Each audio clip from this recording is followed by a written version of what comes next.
Na aula de hoje, a gente vai começar falando sobre invocação remota e o primeiro modelo se chama Remote Procedure Call. Então, a ideia de ter algum mecanismo de invocação remota é fornecer uma forma um pouco mais intuitiva e transparente para construir aplicações distribuídas.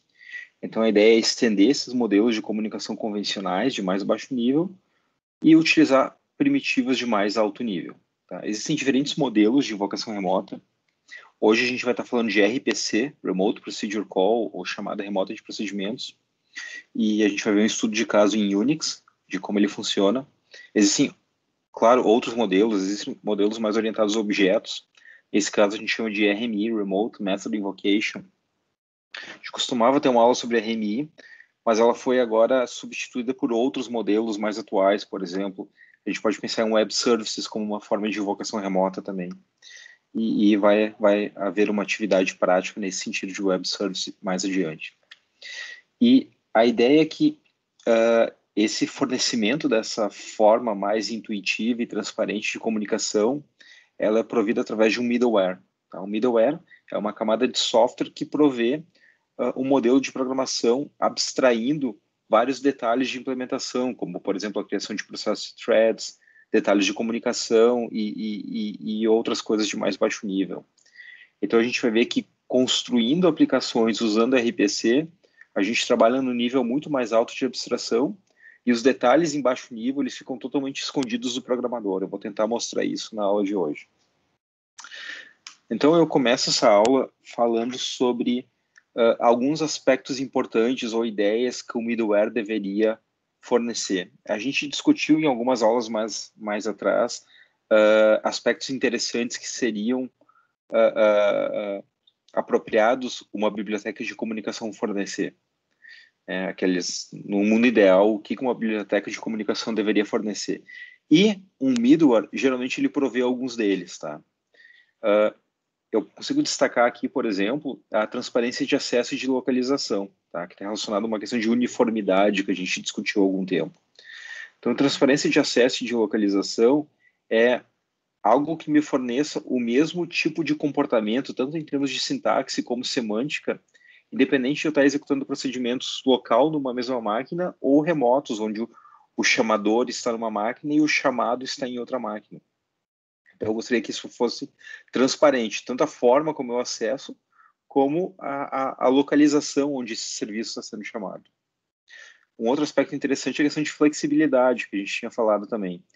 Então, seria interessante que eu pudesse poder trabalhar com TCP ou com DP, por exemplo, e ter um comportamento diferente do protocolo de comunicação.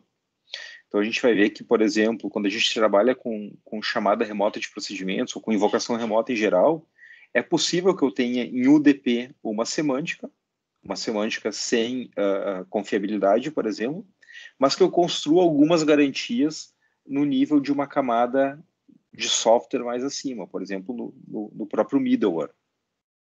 A gente vai ver que o TCP, que o RPC ele me permite criar aplicações tanto em TCP como UDP. E sim, o UDP, elas têm uma garantia definida pelo um protocolo de comunicação implementado pelo middleware. Um outro aspecto interessante é a independência de plataforma, né? Hardware e sistema operacional. Aqui entra questões como o marshalling e unmarshalling, que a gente discutiu numa aula anterior, e que se referem à representação externa de dados. Então, se o emissor de um dado ele tem uma representação interna, e isso pode conflitar com a forma como o receptor interpreta esses dados, eu posso ter uma inconsistência. Então, procedimentos de marshalling e unmarshalling são interessantes, onde o emissor ele coloca os dados num formato independente de plataforma, e esses dados são transferidos num formato independente de plataforma, e do outro lado, tu reconverte os dados para um formato que o receptor possa interpretar. Então, isso cria uma melhor independência de plataforma. E outra questão também, por exemplo, é relacionada ao uso de linguagem de programação, né? Eu posso ou não permitir o emprego de várias linguagens de programação. No caso específico do RPC, ele funciona para C. Tá? Então, um cliente em C vai se comunicar com um servidor em C. Ele não é independente de linguagem. Mas se eu pegar, por exemplo, o Web Services, que a gente vai ver mais adiante, nesse caso eu posso ter, por exemplo, um cliente escrito em Java e um servidor escrito em Python, por exemplo. Então, eu teria uma independência de linguagem. Certo. a ideia do modelo de chamada remota de procedimentos é generalizar esse conceito de subrrotinas locais. Tá? Então, no sistema local, eu posso ter uma aplicação, por exemplo, que ela chama métodos ou funções. Ela pode chamar funções também de uma biblioteca, que eventualmente podem também gerar chamada de sistema, mas tudo acontece no mesmo espaço de endereçamento, no mesmo espaço local de endereçamento na mesma máquina. A ideia de RPC é estender esse modelo, onde o processo que chama e o processo que é chamado, eles estão em espaços de endereçamento distintos. Tá? Seria como nesse diagrama. Eu posso ter uma aplicação que está rodando nesse espaço de endereçamento, nessa máquina, e ela faz chamadas de métodos, de procedimentos que estão rodando nessa outra máquina. Tá? E a ideia é que o sistema de RPC ele vai esconder vários dos detalhes dessa comunicação, e a aplicação ela vai ter a ideia de que ela está fazendo uma chamada aqui e está obtendo uma resposta. Mas o que acontece, na verdade, é que tu tem uma série de passos que acontecem para que essa comunicação seja efetivada. Tá? Então, esse diagrama ele ilustra alguns dos elementos do sistema de RPC, e a gente pode destacar aqui, por exemplo, o stub do cliente. Tá? Então, a ideia do stub do cliente é fornecer uma versão mock, ou uma versão fake da chamada que o cliente acha que está executando. Então, digamos que o cliente quer chamar o método update, que está aqui no servidor. Então, digamos que isso aqui é o método update. Então, a ideia é que o sistema do cliente ele forneça um método update. Mas esse método update ele não faz nenhuma lógica de negócio. A ideia desse método update é simplesmente ter uma versão local para interceptar, para enganar o cliente e achar que ele está fazendo a chamada do update na aplicação que está rodando nesse espaço de endereçamento, mas na verdade ele está chamando uma versão local do update. E a ideia é que essa versão local fornecida por esse, a gente chama de stub do cliente, essa versão local ela não faz nenhuma lógica de negócio. O que ela faz, na verdade, é interceptar a chamada de procedimento e criar um array de bytes que representa aquela chamada. E esse é o processo de marshalling. Então, o stub, ele intercepta a chamada e faz o marshalling dessa chamada. Ele cria um array de bytes que representa a chamada em si e os possíveis argumentos dessa chamada num formato independente de máquina. E esse array de bytes que ele monta, isso tem um nome. Isso, ele vai gerar uma mensagem de request, tá? Conforme a gente discutiu na última aula. Então, na verdade, o que o stub faz, ele intercepta uma chamada, cria por uma convenção, um array de bytes, que inclui tanto os detalhes da chamada como os argumentos, e esse array de bytes é uma mensagem de request. E daí, o runtime, ele fica encarregado de, utilizando alguma semântica, entregar essa mensagem de request do outro lado. E a gente discutiu essas semânticas na última aula, tá? Eu posso ter uma semântica at most once, at least once, exactly once. As garantias que eu vou ter, se eu vou ter confirmação explícita de recebimento, confirmação implícita, se eu vou ter controle de timeout, se eu vou ter retransmissão, se eu vou ter controle de duplicatas, tudo isso, se eu vou ter número de sequência, tudo isso fica a cargo do runtime, da semântica de quem implementou o runtime definir. Por isso que a gente diz que vocês não implementam um protocolo de request reply. Quem implementa esse protocolo é o fabricante dessa biblioteca, o fabricante desse middleware. Então, o RPC ele utiliza um middleware, o Web Services utiliza um middleware, o RMI utiliza um middleware. E quem implementou o middleware definiu uma semântica. Tá? Então, recapitulando o papel do stub, ele faz o marshalling dos argumentos, monta uma mensagem request e entrega para o runtime enviar esse request usando alguma semântica de retransmissões ou controles, como a gente viu na aula passada. Assumindo que esse request chegou desse outro lado, ele é entregue para um dispatcher. Tá? A ideia do dispatcher é escolher qual stub vai ser usado para processar aquele request. lembrando que um servidor ele pode ter uma série de procedimentos sendo oferecidos. Então, ele pode ter um procedimento de update, um procedimento de delete, um procedimento de insert. E a ideia é que para cada um desses procedimentos vai haver um stub específico para ser a implementação fake daquele procedimento também no servidor. Então, o que o dispatcher faz é basicamente escolher para qual stub tu vai entregar esse request. Eu já adianto para vocês que no caso do RPC, esse dispatcher, apesar de ter um nome bem interessante, ele é basicamente um switch case. A mensagem de request vem com um ID, indicando qual é o procedimento que o cliente está chamando. Esse ID é um campo da mensagem de request. E o que o dispatcher faz, ele faz um switch case para descobrir se tu vai chamar o stub do insert, o stub do delete ou o stub do update. Tá? Eu estou usando como exemplo aqui esses stubs, mas poderiam ser outros. Tá?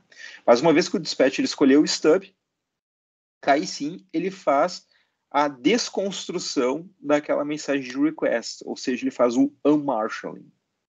Então, se o stub do cliente ele fez o marshalling do request desse lado, o stub do servidor ele faz o unmarshalling do request desse lado. E o unmarshalling do request é basicamente desmembrar aquele array de bytes e transformar numa chamada local de procedimento que agora sim vai executar nesse servidor. E agora, de fato, a chamada é feita aqui no servidor. Então, com base nesse array que vem no meu request, eu vou extrair, por exemplo, os argumentos e o método que eu estou chamando, e eu faço, de fato, a chamada. E agora aqui a chamada é executada, e aqui, de fato, que o banco de dados é atualizado, ou o log é feito, alguma coisa é de fato feita aqui relacionada à lógica de negócio. Uma vez que a lógica de negócio foi executada, agora tem um retorno.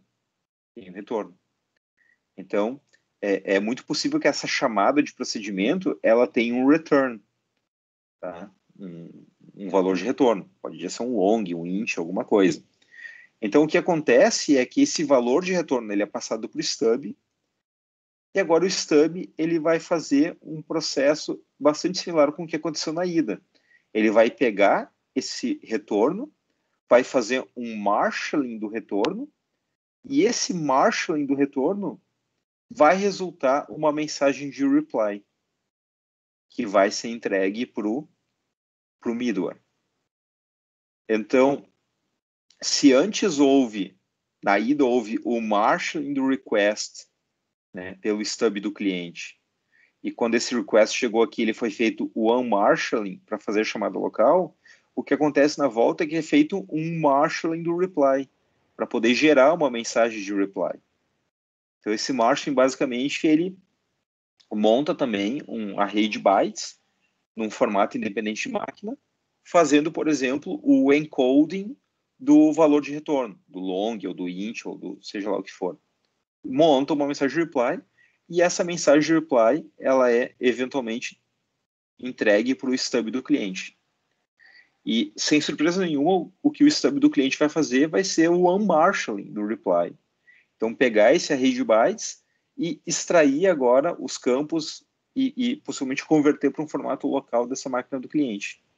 E uma vez feito um unmarshalling do reply, o cliente ganha ali o valor de retorno que o servidor tinha enviado, sei lá, aquele long ou aquele int, aquele long ou aquele int que tinha sido retornado pelo servidor, ele foi feito o marshalling, foi construído uma mensagem de reply, esse reply chega aqui, ele é feito um marshalling, e agora aquele long ou aquele int chega aqui para o cliente, para a aplicação, e agora ele tem o dado de retorno. E tudo isso acontece por baixo. O cliente acha que fez uma invocação aqui e obteve um retorno. Só que por baixo houve uma série de atuações de vários mecanismos para abstrair e dar uma transferência para o cliente. Tá? Então, esse é o processo que acontece numa chamada remota de procedimento. Tá? Então, a ideia de todo esse conjunto de mecanismos é fornecer uma transparência sintática para o cliente. Tá? Então, tanto o runtime do middleware que fornece a semântica de o protocolo de request reply, como o stub do cliente do servidor, que fazem marshalling e unmarshalling, tá? Do que vai, do que volta, como o dispatcher, que é o elemento que é basicamente o switch case, que vai escolher qual stub do servidor vai executar. Tudo isso tem como papel esconder do cliente que, na verdade, o que ele acha que está acontecendo, na verdade, está acontecendo de uma forma por baixo dos panos. Tá?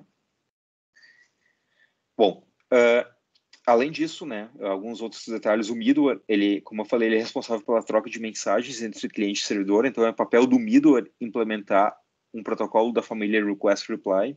Vocês devem se lembrar que eu mencionei na aula passada que a ideia é que vocês não implementam, não existe uma API para implementar um protocolo de Request Reply, o que existe é uma API de baixo nível como Sockets, ou uma API de alto nível como RPC.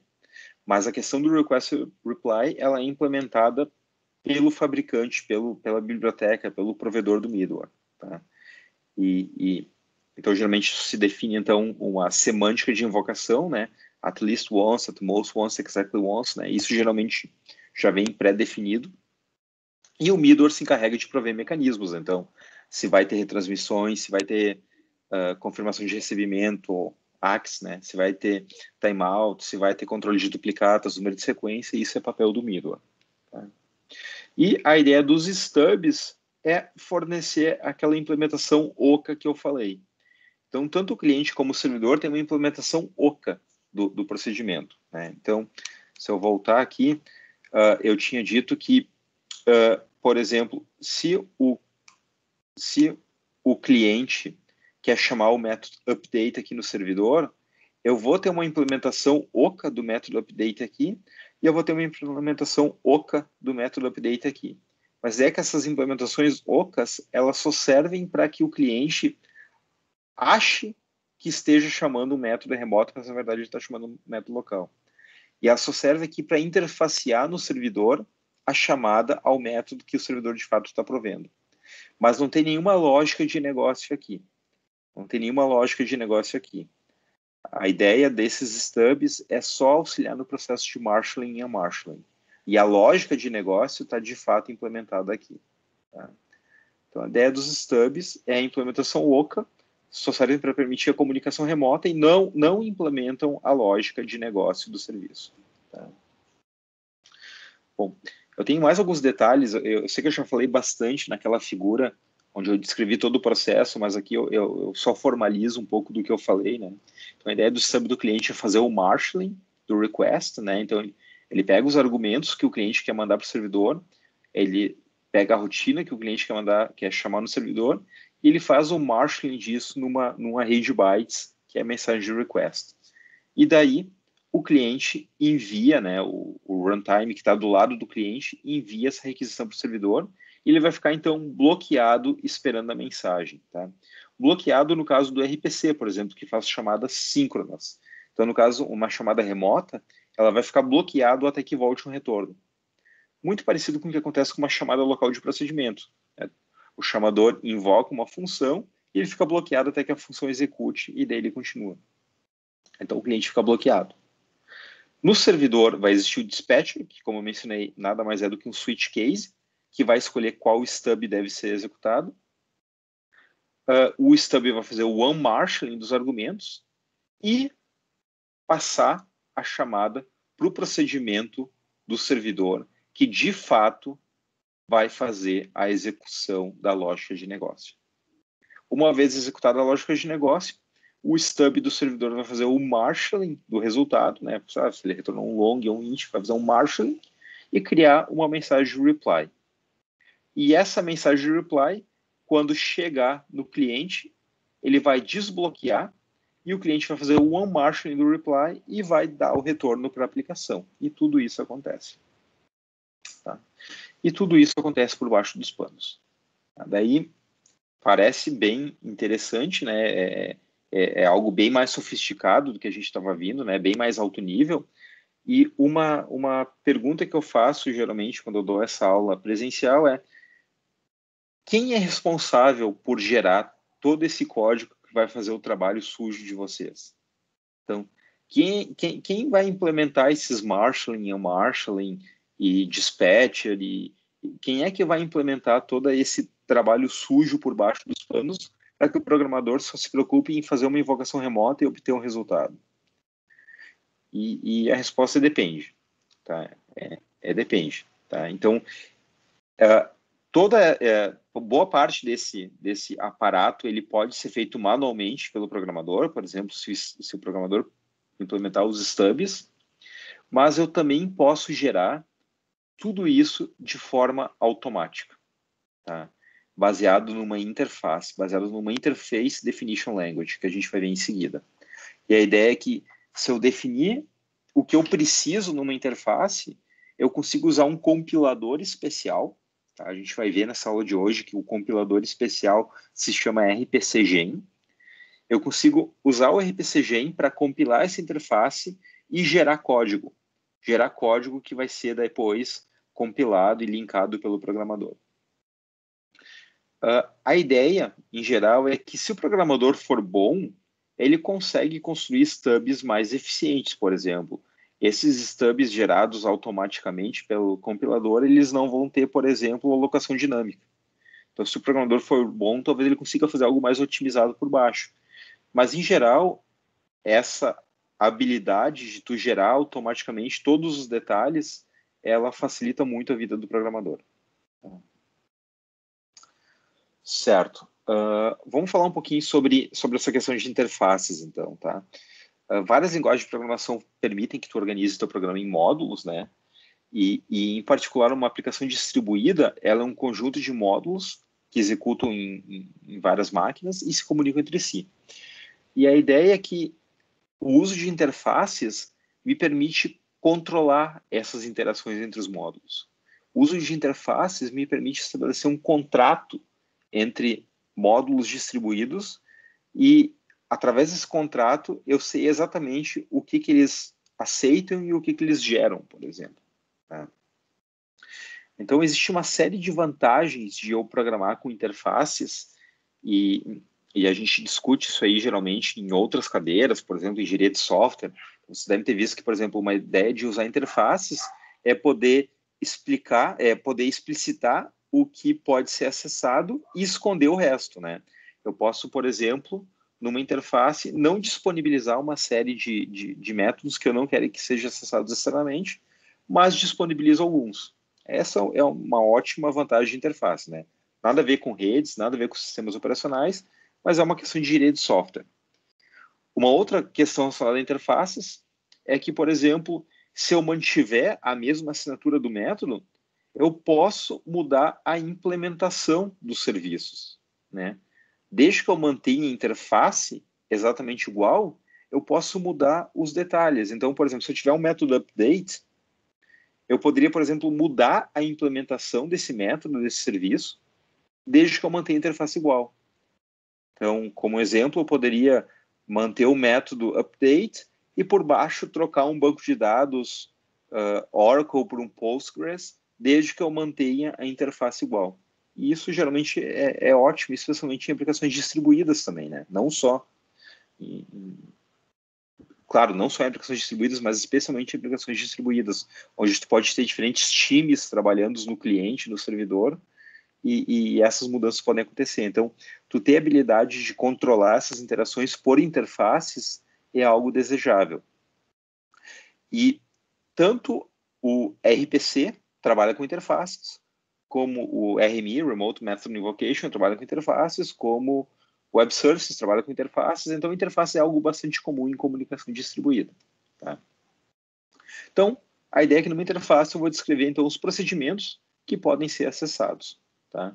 E a gente vai construir uma interface hoje e vocês vão ver como é que ela descreve os procedimentos. Então, geralmente eu tenho o nome do procedimento e os parâmetros, tá? Parâmetros de entrada e saída. Tá? Então, isso é uma interface. É um conjunto de assinaturas, basicamente. Bom, daí tu tem alguns pontos de dificuldade, tá? Por exemplo, numa linguagem de programação local, numa chamada de procedimento local, uma linguagem de programação me permite fazer passagem, em geral, tanto por referência como por valor. Tá? Então, isso geralmente é uma comodidade que a gente tem. Só que numa comunicação distribuída, eu começo a ter problemas agora. Porque como que eu faria uma passagem de parâmetros por referência numa aplicação distribuída? Não faz muito sentido, porque numa chamada local de procedimento em C, é muito comum eu passar um ponteiro, por exemplo. Então, eu estou passando uma referência. Mas numa chamada de procedimento remoto, onde eu tenho um cliente chamando o método servidor, qual o sentido de eu passar um ponteiro? Então, um endereço que eu passar do cliente para o servidor, ele não vai ser um endereço válido, ele não vai ser um argumento válido na máquina destino. Então, essa questão de passagem de parâmetros, ela já começa a levar a gente para um lado de que não é mais tão transparente. Né? Eu quis passar a ideia para vocês de que uma chamada remota de procedimento, ela é tão transparente ao ponto de tu não conseguir distinguir de uma chamada local. Mas ela não é tão transparente, porque, por exemplo, eu já tenho esse problema com passagem por referência. Tá? Então, passagem por valor, geralmente é tranquilo.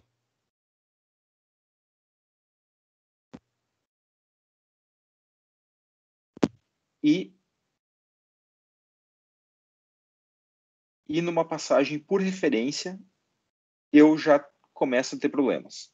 Tá?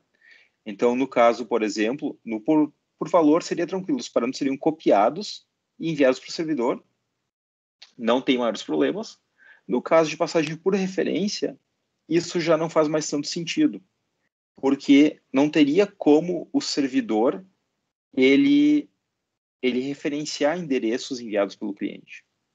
Mas, certamente, existe uma série de possíveis formas de contornar esse problema. Tá? Então, não quer dizer que não há solução, tá? Mas uma solução possível seria uma semântica que não é nem por valor nem por referência, mas ela se chama Call by Copy Restore. Isso vocês tenham visto isso em modelos de linguagem de programação. A ideia do Call by Copy Restore é que o processo que está chamando, ele envia um dado por cópia para o servidor, então o servidor vai ter uma cópia. Então, digamos que tu tinha um valor 7 aqui, tu mandou uma cópia do valor 7 aqui para o servidor. Só que se o servidor mudar esse valor para 8, o que acontece é que tu faz um call by copy restore. Então, o que acontece é que tu mudou localmente o valor de 7 para 8 e no retorno da função, tu altera esse valor de 7 para 8. Então, é como se fizesse duas passagens por valor. Numa, tu passou por valor uma cópia e na volta, tu restaura o valor que o servidor mudou, tu faz outra cópia. Tá? Bom, essa seria uma forma. Uma outra forma seria resolver o ponteiro a cada referência ao servidor. Tá? Então, por exemplo, voltando para esse desenho aqui, eu poderia pensar numa situação onde eu mando um ponteiro ou uma referência para o servidor e a cada vez que o servidor acessa esse parâmetro que eu mandei por referência, o que o servidor faz por baixo dos panos é fazer invocações por baixo dos panos para resolver esse ponteiro a cada invocação. Então, agora, se eu precisar acessar ele de novo, vou até mudar a cor aqui, se eu precisar acessar ele de novo, eu ia novamente fazer uma invocação por baixo dos panos para resolver esse parâmetro. Então, no caso do cliente ter passado um parâmetro por referência, poderia acontecer de eu pensar em resolver isso a cada iteração. Tá? Essa seria uma outra possibilidade.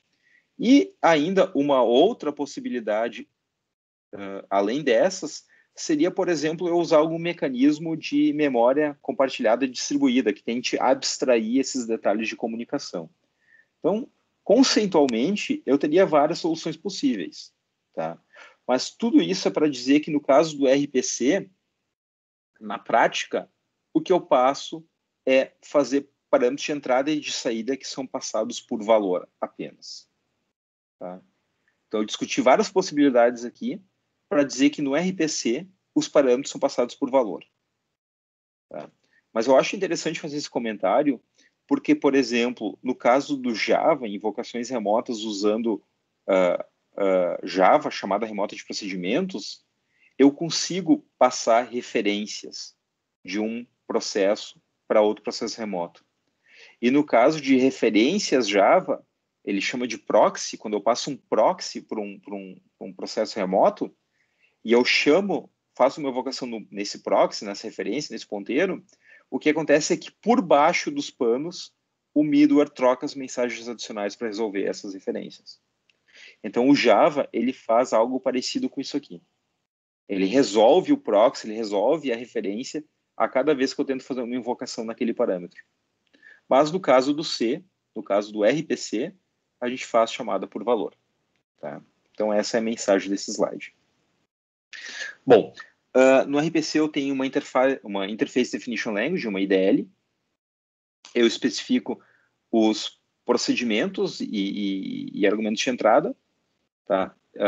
No RPC, no RMI eu também faço isso, só que no RMI eu ainda tenho a possibilidade de passar parâmetros por referência, como eu acabei de mencionar. Essa interface ela pode ser algo diretamente integrado na linguagem. Então, no caso do Java, tu tem uma linguagem que já contempla a possibilidade de tu ter interfaces. Então, uma interface remota, ela é basicamente uma interface igual à interface padrão do Java que você já conhece. Tá? Ela só extends remote, ela só tem uma coisinha adicional, mas ela é uma interface com a mesma sintaxe. No caso do RPC, a gente usa uma outra linguagem alternativa que se chama XDR, que ela é parecida com C e a gente pode compilar ela para C e C++. Tá? Mas em ambos os casos, tu vai ter uma descrição da interface numa linguagem ou em outra, tu vai compilar, no nosso caso a gente vai usar o RPCGen, e essa interface compilada vai gerar código na linguagem alvo. Tá? Isso que a gente vai ver daqui a pouco em seguida. Certo. Bom, tem mais alguns pontos que eu queria mencionar na aula de hoje. Um outro ponto é a questão de transparência, né? Como é que eu vou... A gente falou de transparência sintática, por enquanto, né? Que eu estou tentando mostrar que esses vários elementos do middleware, eles tentam deixar a sintaxe de uma chamada remota muito parecida com uma chamada local. Mas eu tenho a questão de transparência de localização de serviços também. Né? Como é que eu vou localizar o serviço de uma forma transparente? Porque, em particular, o cliente ele precisa saber onde que ele vai chamar aquela chamada remota. Né? Para quem que ele vai enviar aquela mensagem de request? Bom, a solução para isso é usar um componente adicional que é um servidor de nomes. Tá? Então, um name server, ou também chamado de um agente de binding, tá? É a solução que a gente usa para permitir que um cliente ele consiga localizar serviços. Basicamente, o servidor de nomes, ele fornece um serviço onde tu possa dizer que um determinado serviço, tá, especificado por uma interface, ele está sendo oferecido em algum determinado host. Tá? E ele permite que o cliente descubra, então, onde um determinado serviço está sendo oferecido.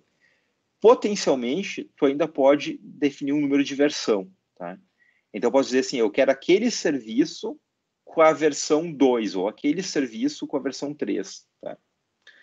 No caso do RPC, tipo de serviço e número de versão são inteiros. Tá? Então, eu defino um inteiro que diz que aquela minha interface, com aquela versão, está sendo oferecida em um determinado lugar. Tá? A ideia de ter múltiplas versões é possivelmente uma questão de retrocompatibilidade. Né? Tu pode manter versões antigas e versões novas de um serviço, daí tu pode invocar tanto a versão antiga e nova, enfim. Alguns detalhes aqui que não vem ao caso, mas tu pode definir números de versões, então, para essa questão. Legal, então isso já nos fornece uma boa solução de como o cliente vai encontrar o serviço. Então, basicamente, tu vai ter um cliente, tu vai ter um servidor, para que o cliente não precise adivinhar qual servidor e onde que um serviço que o cliente quer invocar está rodando, eu vou ter um serviço adicional, então, que é o meu servidor de nomes, e o cliente vai poder, então, perguntar para esse serviço e o servidor vai poder, então, informar que ele está oferecendo um serviço. Tá? Então, essa é a ideia. E agora eu tenho, então, uma espécie de eu vou chamar isso aqui de um serviço de diretórios. Tá? Um serviço de diretórios porque o servidor oferece algumas coisas, o cliente oferece algumas coisas. Tá? Bom, essa é a ideia geral de servidor de nomes. Daí, então, geralmente numa aula presencial, eu vou lá e pergunto assim, alguém tem alguma dúvida de como funciona? Então, tá claro como o servidor de nomes funciona? E eu peço para vocês refletirem um pouco, porque apesar de eu ter dado uma visão alto nível, vocês deveriam ter uma série de perguntas agora a se fazer, tá? Então, algumas das perguntas, legal, agora o cliente sabe como chegar no servidor, né? Porque ele vai usar o serviço de nomes. Mas como que o cliente acha o serviço de nomes? Tá? Então, falando do ovo e da galinha, né? Agora eu sei como chegar no servidor, mas como é que eu chego no serviço de nomes, né? Como que o agente de binding, o servidor de nomes, ele localiza o serviço, né? Como é que essa interação acontece? Outras perguntas, quando que eles localizam? Eu posso trocar, eu posso fazer um rebind durante, eu posso fazer um re-registro durante a execução, on the fly. Eu posso ter múltiplos servidores. Então, tem uma série de pontos interessantes para a gente discutir nos próximos slides. Tá? Então, por exemplo, em relação ao agent binding, tá? O servidor de nomes, ele permite que o cliente ele obtenha um handler, né? Ou um proxy para acessar aquele serviço. Então, ele precisa oferecer uma interface, né? Onde os servidores eles possam registrar alguma coisa e os clientes eles possam fazer consulta de alguma coisa para procurar por um serviço. Então é bastante comum tu ter uma interface, tá? E daí, de novo, a interface pode mudar de linguagem para linguagem, mas em geral tu vai ter uma API para registrar um serviço, para desregistrar um serviço e para fazer um lookup num serviço, né? Então tu geralmente tem isso. Um outro ponto tá, legal, então eu sei como é que o servidor pode se registrar ou registrar um serviço, eu sei como é que o cliente pode consultar.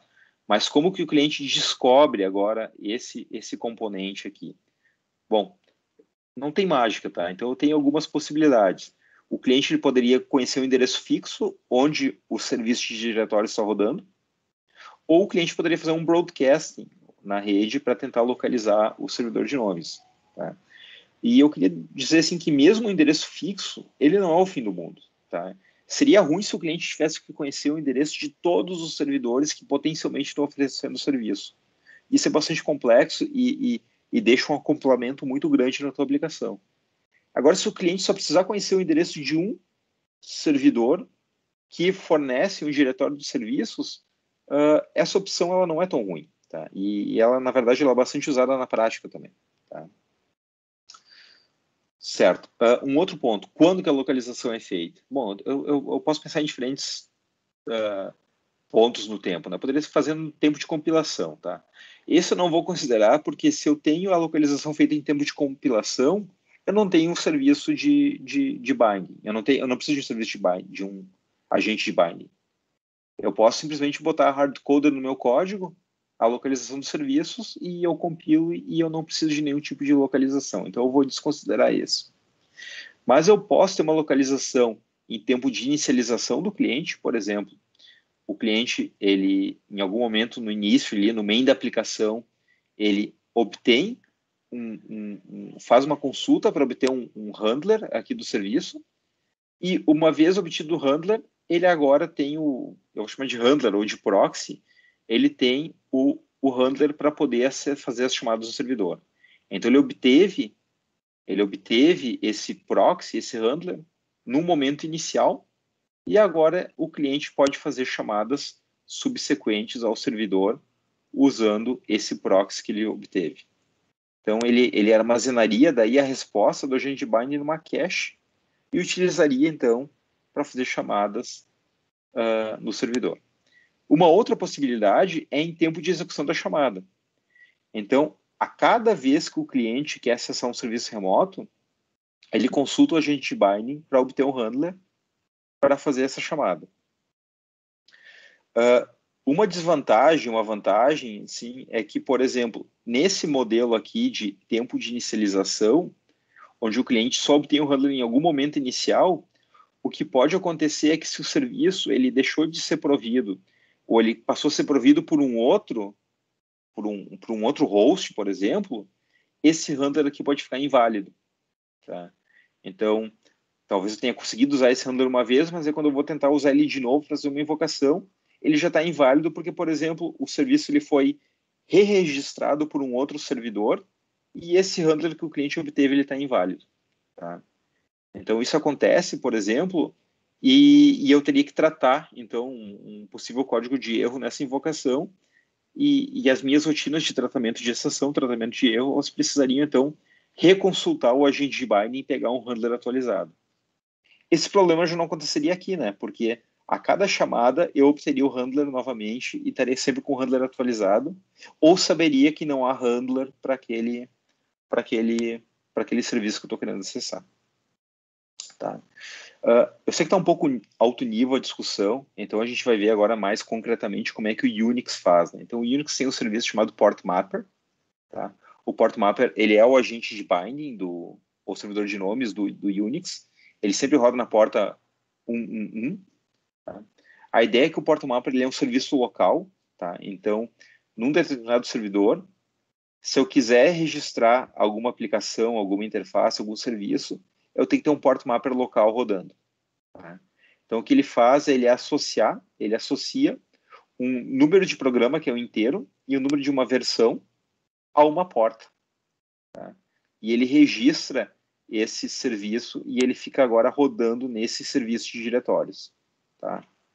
Quando um cliente quiser acessar esse serviço aqui, ele vai consultar o Port Mapper passando o número do programa e o número da versão. E ele vai obter como retorno um handler que aponta para essa porta. O handler basicamente vai ser uma abstração que por baixo vai ter um socket que aponta para essa porta aqui, que é onde o serviço está rodando. E agora o cliente, de posse do handler, o cliente pode fazer invocações diretamente no serviço. Tá? Então é assim que ele funciona. Se a gente rodar, por exemplo, rpc info -p localhost na minha máquina, eu consigo ver, então, quais serviços estão rodando. Então, nesse caso aqui, eu tenho esse número de programa e essa versão aqui, no protocolo TCP, esse aqui é o próprio Port Mapper. Tá? Então, ele está rodando aqui. Tá? Eu tenho uma versão UDP dele também. Mas eu também tenho essa versão aqui, desse inteiro, versão número 1, tanto UDP como TCP, rodando na porta 57.164 e 53.652. Tá? Então, tem alguns serviços rodando nesse exemplo aqui. E como que o cliente determina a máquina servidora, como é que ele vai contactar o Port Mapper? Bom, é aquilo que eu mencionei. Ou ele tem hard-coded, ou numa variável de ambiente, o endereço da onde o Port Mapper está rodando, ou ele faz um broadcast para todos os Port Mappers e encontra o que está fornecendo o serviço que ele quer. Certo. A gente falou bastante agora sobre essa questão de transparência, né? Eu quero mencionar agora alguns aspectos que dificultam a questão da transparência. Então, todas as questões aí do runtime, dos stubs, do servidor de nomes, eles tentam deixar a chamada o mais transparente possível. Mas o que dificulta a transparência? E daí eu peço para vocês, geralmente, pensarem um pouco o que eu não consigo esconder numa chamada remota. Já que eu consigo esconder tanta coisa, o que eu não consigo esconder? Bom, daí a resposta, então, para isso é que, por exemplo, eu não consigo esconder falhas, né? Eu posso tentar mascarar algumas falhas de uma forma maior ou menor, mas, em geral, a chance de falhas acontecerem no sistema distribuído ela é muito maior do que no sistema local. Então, em geral, eu tenho dificuldade de esconder falhas, né? Outro ponto é concorrência, né? A concorrência, ela em geral, é muito maior no sistema distribuído, né? Então, poderia ter uma competição por alguns processos no sistema local, no sistema distribuído, então vai ter uma competição real muito maior, provavelmente dezenas, centenas de processos. Tá? Então, tem uma concorrência muito maior. Outro ponto que eu não consigo esconder é a latência. Tá? Queria chamar a atenção para isso aqui. Uma chamada local, em geral, ela executa muito mais rapidamente que uma chamada remota. Tá? Então, existem ordens de magnitude de diferença em tempo de execução. Então, muitas vezes eu posso ter centenas de milissegundos que se passam para executar uma chamada remota, enquanto que uma chamada local ela é muito mais rápida. Tá? E um outro ponto é acesso à memória.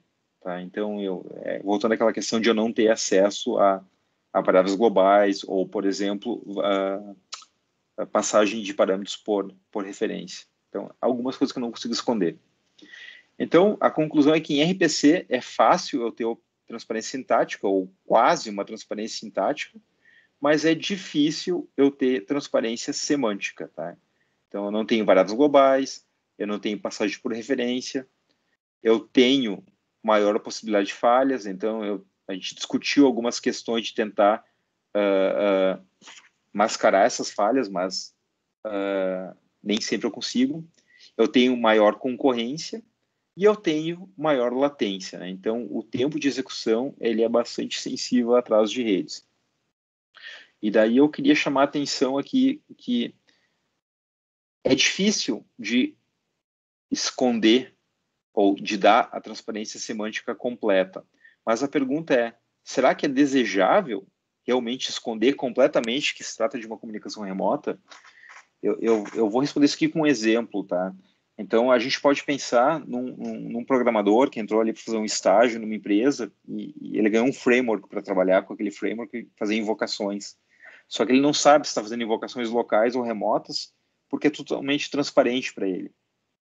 Então, imagina uma situação onde ele tem um laço, um for, e ele faz nesse for 1000 invocações. Só que ele não sabe se essas invocações estão sendo feitas local ou remota, né? Ele faz 1000 invocações do método update, e ele não faz ideia se essa invocação é local ou remota. Então, certamente, se essa invocação for remota, esses 1000 updates, eles vão ter um custo bastante grande, né? Porque, basicamente, se eu voltar para essa figura lá do início, 1000 invocações remotas significa que na primeira iteração do for, eu estaria fazendo uma chamada aqui para pegar um retorno e voltar aqui. Daí, na segunda iteração do for, eu teria outra chamada aqui para pegar um retorno e voltar para cá. Daí, na terceira iteração do for, eu teria mais uma chamada e assim por diante 1000 vezes. Tá? Então, isso talvez não seja ideal. Talvez não seja ideal. E talvez para esse programador fosse muito mais interessante então, ele saber que se trata de uma chamada remota e ao invés de um for, ele fazer uma única invocação passando um batch de registros para fazer os 1000 updates todos de uma vez. Então, apesar de haver um desejo de eu querer esconder a sintaxe, seria bom que eu explicitasse de alguma forma as diferenças de uma chamada. E para isso, então, é interessante eu ter interfaces. Tá? Então, o uso de interface é uma forma, então, de eu deixar claro que se trata de uma chamada remota. Tá? E o Java faz muito bem isso, porque no Java, além de tu declarar uma interface, tu tem que declarar que uma chamada remota ela pode retornar, ela pode atirar um remote exception. E o teu programa que vai invocar essa chamada remota, ele não vai compilar se o programador não fizer um try-catch numa remote exception. Isso é ótimo porque o programador ele se vê obrigado a fazer aquele catch e ele sabe que está sendo feita uma chamada remota. Então, bom, é por conta e risco dele. A sintaxe é totalmente transparente para o programador, mas ele sabe que é uma chamada remota, ele está ciente disso. Tá? O C ele não tem, né? O RPC ele não tem essa questão de tratamento de exceções, mas tu ainda tenta deixar mais ou menos claro pela interface que é uma chamada remota. Então, tem alguns comentários sobre questões de falhas, né? Então, bem rapidamente, assim, falhas podem acontecer, tá? Então, especialmente quando eu estou em redes, né? Então, eu posso ter falhas no cliente, no servidor, na rede, tá? E eu tenho aqueles problemas, será que a falha aconteceu antes ou depois da requisição? Será que o servidor processou a requisição? Será que a requisição nunca chegou e é por isso que o retorno não veio? Então, é bastante difícil distinguir entre falhas da rede e no próprio servidor. Então, para lidar com isso, a gente discutiu naquela aula passada essas questões das semânticas, né? No máximo uma vez, pelo menos uma vez, exatamente uma vez. Então, isso aqui tudo foi discutido já na última aula, não vou repetir. Outros aspectos interessantes que o servidor poderia fazer para minimizar o impacto de falhas, né? E ter operações idempotentes, né? Que são aquelas que eu posso executar N vezes com... elas podem ser realizadas N vezes, fornecendo o mesmo resultado que eu tivesse, caso elas tivessem sido executadas só uma vez, né? Então, por exemplo, inserir um elemento numa posição fixa de um vetor, se eu fazer isso uma vez ou 10 vezes, o resultado vai ser o mesmo.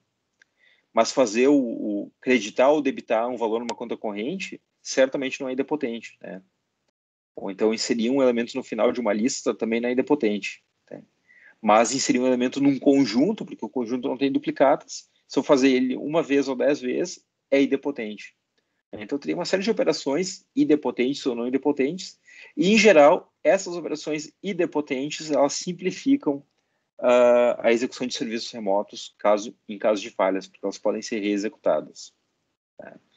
Bom, mas eu posso ter falhas no cliente também, né? Então, talvez o cliente dispare uma requisição e daí ele pendure. Tá? Ele pendure e a requisição está sendo processada no servidor.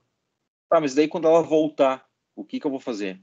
Então, se o cliente reiniciar, por exemplo, e voltar, e o que ele vai fazer com aquele retorno? Então, quando o cliente pendura depois de fazer uma requisição, a gente chama isso de computação órfã. Tá? E computação órfã, ela é um problema em sistemas distribuídos porque ela gera desperdício. Aquela computação que o cliente disparou no servidor, que está executando, e o cliente falhou, ela pode estar pegando locks, ela pode estar acessando recursos, obviamente ela vai estar acessando a CPU do servidor, né? Mas ela pode estar acessando recursos, ela pode estar abrindo arquivos, ela pode estar, enfim, várias questões, ela pode estar desperdiçando recursos no servidor. Então, quando o cliente voltar, o que ele pode fazer, né? Como é que eu posso lidar com isso? Bom, eu tenho 3 alternativas que eu vou discutir agora no próximo slide, tá? A primeira delas é extermínio, tá? A ideia de extermínio é ter um sistema baseado em logs. O cliente loga tudo que ele executa e se houver um reboot, ele anula todos os resquícios daquela computação órfã. Né? A facilidade aqui é que para cada arquivo que o servidor abriu, ele mantém log. Para cada semáforo que o servidor adquiriu, ele mantém um log. Para cada mutex que o servidor acessou, ele mantém um log. Então, tudo vai ser mantido em log. Quando o cliente retornar, ele percorre aquele log e tudo que foi feito, ele desfaz. Tá? Então, seria uma possibilidade. O problema é o tamanho do log. Outro problema também seriam chamadas e invocações em cascata no servidor. Então, o cliente disparou uma chamada no servidor, só que o servidor pode ter disparado outras chamadas. Então, computações disparadas por órfãos. Né? Então, o problema ele fica um pouco mais exacerbado nesse sentido. Uma outra possibilidade é reencarnação. Tá? A ideia é que a cada vez que o cliente faz um reboot, ele tem um número de época diferente. E a ideia é que tudo que ele faz, qualquer chamada que o cliente faça no servidor, ela tem um contexto de um número de época. Então, todos os locks obtidos no servidor vão ter o número de época, daquela época do cliente. Todos os arquivos abertos vão ter o número de época. Quando o cliente reinicia e ele vai para uma época mais atual, ele vai anular tudo que pertence a uma época anterior. Tá? Então, qualquer lock obtido em uma época anterior vai ser desfeito pela época atual, porque se trata, então, certamente de uma computação órfã. Então, isso seria a cada reboot do cliente uma época nova sendo gerada, não a cada invocação, a cada reboot. E daí, se o cliente rebootar, ele consegue desfazer coisas feitas possivelmente por uma computação órfã anterior. E a terceira estratégia seria a expiração, né? Aqui, a ideia é que o cliente ele usa um protocolo de 2 fases. Ele manda alguma computação para o servidor, mas essa computação ela não é efetivada, não é comitada. O cliente ele precisa explicitamente comitar aquela computação para garantir que o servidor efetive aquela computação. E se o servidor não recebeu o commit, porque, por exemplo, o cliente falhou e o cliente não tem o tempo de mandar o commit, o servidor simplesmente desfaz aquilo que foi feito. Isso é o tópico de transações e a gente vai ter uma aula mais para o final da disciplina específico sobre isso. Tá? A gente vai falar sobre expiração, é um tópico mais voltado para a comunicação, para aplicações distribuídas, a gente vai falar sobre isso mais no final do semestre. Bom, para finalizar, eu queria deixar a aula um pouco mais concreta e falar de um estudo de caso do SAN-RPC. Tá? E a gente vai ver um pouquinho de código daí. A ideia é que o SAN-RPC ele foi projetado quando o NFS, o Network File System, estava sendo desenvolvido. E a semântica original do RPC é at least once. Tá? Ou seja, cada procedimento ele pode ser executado pelo menos uma vez, mas talvez ele seja executado mais de uma vez. Tá? Mas isso é porque, originalmente, todas as operações do NFS eram idempotentes. Tá? Isso é uma razão histórica. Tá? Então, originalmente, tudo, os writes e reads no arquivo, era tudo idempotente. Por isso, essa semântica aqui, ela era interessante, e o RPC, ele era implementado sobre UDP. Tá? Bom, hoje, o RPC, ele é parte do... Ele originalmente era parte do Solaris, né, do sistema operacional da Sun, mas hoje ele é parte de vários sistemas Unix, então qualquer Ubuntu tem o RPC, o macOS, ele tem RPC, então é uma primitiva bastante comum nos sabores de Unix em geral. E hoje ele é implementado também tanto sobre TCP como UDP. Tá? Então, uma implementação de uma aplicação, eu posso definir se eu quero usar o serviço UDP ou TCP, e obviamente o TCP ele vai ter todas as garantias que eu preciso daí para uma semântica com todas as garantias para garantir que eu tenho confiabilidade na minha comunicação. Bom, duas coisas que o SonRPC tem, uma linguagem para eu definir uma interface, que é a linguagem XDR, e um compilador de interfaces, que é o RPCGen. Tá? Bom, o XDR foi originalmente implementado para fazer representação externa de dados, tá? Mas eu também posso usar ela para especificar os procedimentos e parâmetros de entrada e de saída, lembrando que eu só tenho parâmetros com passagem por valor, e lembrando que eu só posso passar um parâmetro. Tá? Se eu quiser passar mais de um parâmetro, eu preciso usar uma struct. Tá? E além disso, eu vou usar o port mapper como um servidor de nomes, tá? Onde eu vou registrar um número de programa e um número de versão e vou associar ele a uma porta, e daí um cliente vai poder fazer uma consulta e obter então um handler para aquele serviço. Tá? Como é que eu desenvolvo uma aplicação? São 4 passos. Tá? Primeiro, eu preciso desenvolver a interface. Tá? A gente vai ver ela, um arquivo geralmente pequeno, tá? Com uma notação um pouco primitiva, mas é baseada em C, onde eu defino os meus procedimentos.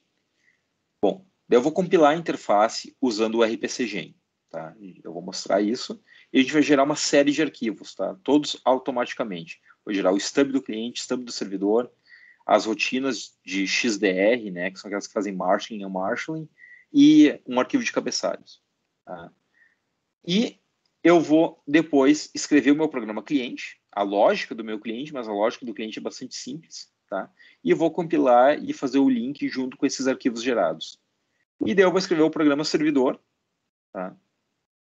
Também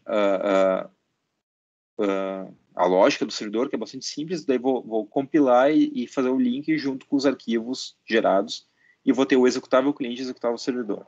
Tá? Então a ideia é que, partindo de 3 arquivos, né, a minha interface, que ela é compilada para gerar esses arquivos aqui, e partindo da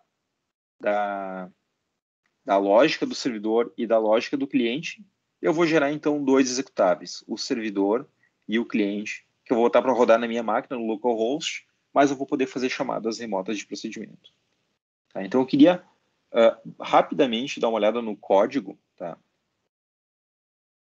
Dar uma olhada no código.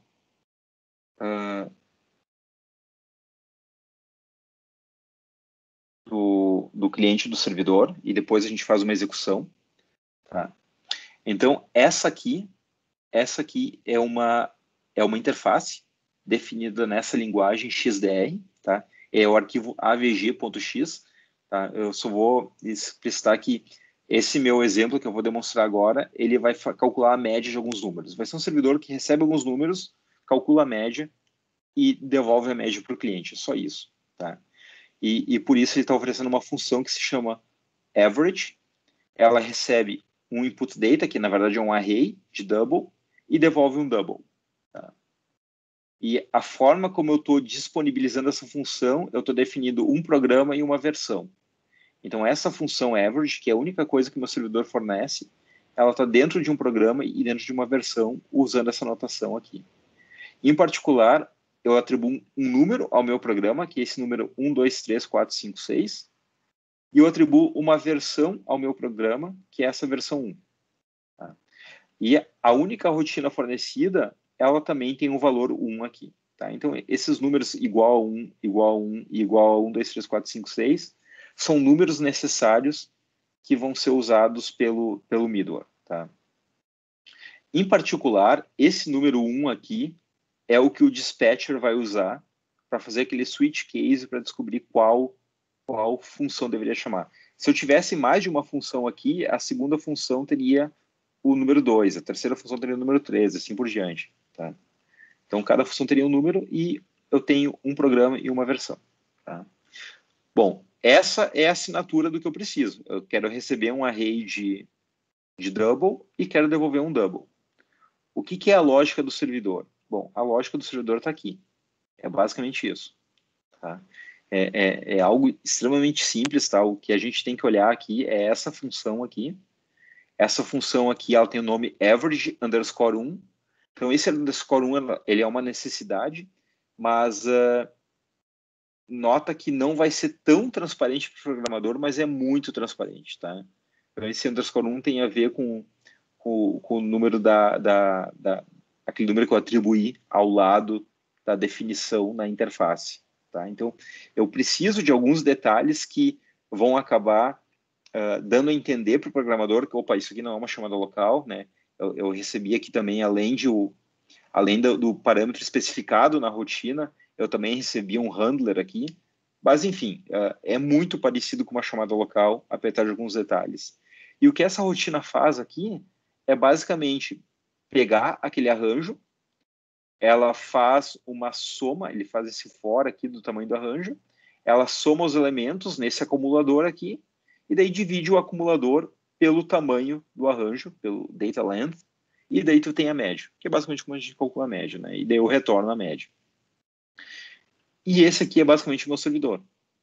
Tá? Eu não abri socket, eu não criei thread, eu não criei processo, não fiz fork, eu não me preocupei se isso aqui é TCP ou UDP, eu não estabeleci buffer de recepção, eu não fiz receive from, eu não fiz send to, eu não fiz nada. Tá totalmente a lógica do servidor tá embutida aqui e fica tudo transparente para o programador. O cliente, ele tem um pouquinho mais de código, tá? Mas deixa eu ver aqui. Aqui é o main do cliente, tá? Eu estou chamando uma rotina local aqui. Primeiro testo os argumentos, né? Eu tenho que passar o host name e os valores. E daí eu chamo essa rotina local. Essa rotina local aqui é o que me interessa. Essa primeira parte aqui é só para definir o parâmetro que eu vou enviar para a rotina, tá? Então, não vou nem entrar em detalhes. É só fazer um for construindo aquele arranjo que eu vou mandar para a rotina, né? Eu faço um malloc aqui, defino o arranjo e vou acumulando os elementos dentro daquele arranjo. Então, eu vou pular essa parte e o que me interessa mesmo está aqui, tá? Esse trecho de código é exatamente o que faz a consulta ao port mapper e vai pegar para aquele programa cujo número foi informado na interface e para aquela versão cujo número foi informado na interface, eu vou querer a versão UDP desse serviço. E essa chamada CLNT create, ela vai me devolver um handler. E esse handler aqui é o meu proxy, o meu handler para eu poder acessar um serviço remoto. Tá? Esse average prog e esse average version, eles vêm desses valores aqui definidos na interface. Tá? Bom, com esse handler, eu basicamente faço uma chamada remota de procedimento. E a chamada remota de procedimento está aqui, average underscore 1. Lembrando que não é totalmente transparente para o cliente, mas é quase transparente. Tá? É muito melhor do que abrir um socket e ficar se preocupando em tamanho de buffer e abrir conexão ou fechar conexão e retransmissão. É uma chamada remota, tá? Onde eu passo o argumento e um argumento extra, que é específico do RPC, não tem nada a ver com a lógica do negócio, que é o handler. Estou passando o handler aqui, que eu obtive aqui. E o que ele vai me devolver vai ser o result, e o result é o que eu printo na tela. Tá? É basicamente o meu retorno. Tá? Aqui eu só limpo e destruo o handler. Tá? Mas, basicamente, é essa linha aqui que se refere à minha chamada de procedimento. Daí eu pergunto, e cadê o resto? Cadê o trabalho sujo por baixo? Cadê os detalhes? Fica tudo escondido do programador. Fica tudo escondido do programador. Tá? Vamos ver o código funcionando rapidamente. Tá? Então, se eu já tenho aqui no meu terminal preparado, se eu dar um ls, eu tenho a interface, a lógica do cliente, que eu acabei de mostrar, e a lógica do servidor. Então, a primeira coisa que eu vou fazer vai ser compilar a interface. Vou fazer o rpcgen avg.x. Tá? Se eu dar um novo ls agora, eu tenho uma série de arquivos criados. Eu tenho o stub do cliente, eu tenho o arquivo de cabeçalho, eu tenho o stub do servidor e eu tenho as rotinas de XDR. Bom, tendo isso, eu posso agora compilar o cliente e o servidor. Né?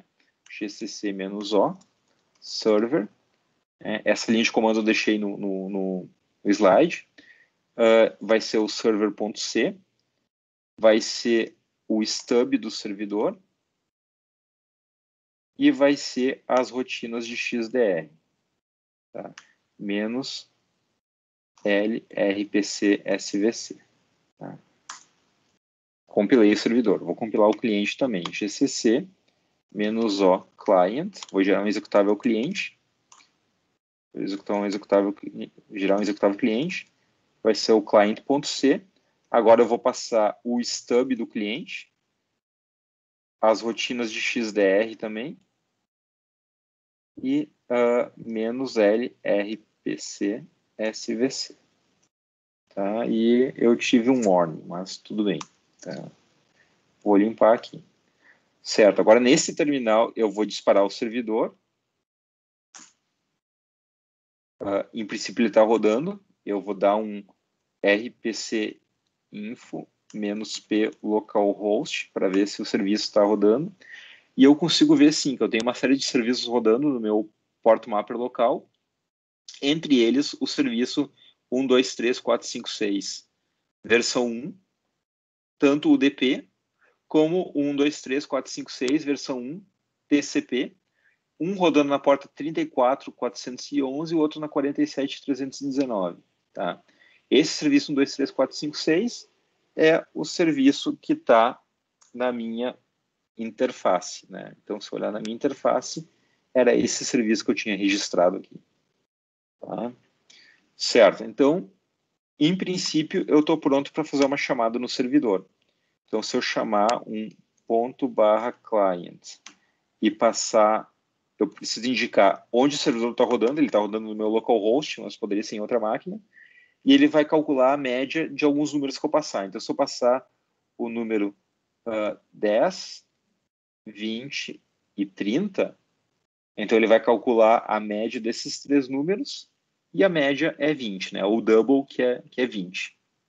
Então, o que eu fiz agora foi fazer uma chamada remota desse cliente para esse servidor. Estão em espaços de endereçamento distintos, poderiam estar em máquinas distintas também, o procedimento seria o mesmo. Certo? E tudo isso ficou transparente. Tá? Daí o pessoal geralmente pergunta, tá, mas e onde que está os detalhes? Né? Onde é que está o trabalho sujo? Bom, o trabalho sujo está no código gerado automaticamente. Então, eu abri aqui brevemente, vocês podem passar a vida toda assim, olhar para esse código, mas esse aqui é o stub do servidor gerado automaticamente. E esse código aqui tem todos os detalhes por baixo dos panos que vocês não precisam se preocupar, porque ele é gerado automaticamente. Então, essa ideia de socket datagrama ou socket stream, tudo isso fica escondido. Tá? Toda essa questão de abrir e fechar conexão, isso fica tudo escondido. Tá? Então, eu tenho aqui alguns detalhes, por exemplo, esse aqui é o switch case que eu tinha mencionado, com base no número do procedimento invocado, ele vai cair num determinado case aqui. Esse aqui é basicamente o dispatcher. Tá? Esse aqui é o dispatcher do servidor, que foi gerado automaticamente também. Tá? Então, toda a questão de transporte, request reply, tudo isso fica escondido por baixo dos panos. Então, isso aqui está implementando um protocolo de request reply. Tá?